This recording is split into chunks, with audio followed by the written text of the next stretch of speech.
Following a visit by 19 News to the community of Success East Coast Demerara on Tuesday, scores of embattled squatters vented their frustration over the demolition of their homes. Many noted that their homes were foregoing remedial works and were given the green light by the CH&PA to occupy the lands, only to discover that signs were erected on the squatting plots which read, "Property of the Central Housing and Planning Authority, no trespassing, all trespassers should be prosecuted."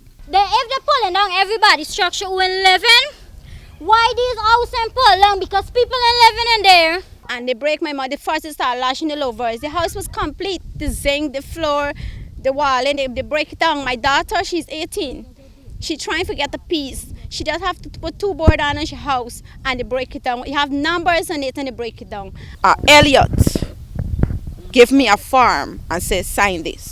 When I read the form, it stated that I could no longer do no further building on the land. Some house breaking down and some house in breaking down. And they breaking go to the house. Look, my cousin's house was a complete house and they break down. The irate squatters reasoned that while they were all in receipt of a notice from the CH&PA to cease remedial works on their properties, the agency should have given them ample time for relocation.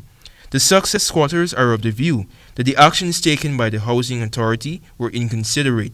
Meanwhile, CH&PA Chief Executive Officer Sharon Greaves, in an invited comment, divulged that the 39 unoccupied structures were demolished by the agency's enforcement team. Greaves further noted that the squatters were all served notices to cease foregoing works on these properties that were illegally erected.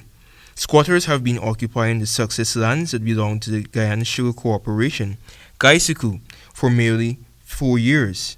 Many of them said that they were waiting on their house lots for several years and lamented their plight due to financial challenges posed by the COVID-19 pandemic. In 2020, Gaisiku inundated the lands with water to prepare for the resumption of sugar cultivation after years of dormancy, and it has been emphasized that these persons could not stay on the lands. Antonio Day reporting for the HGP Nightly News.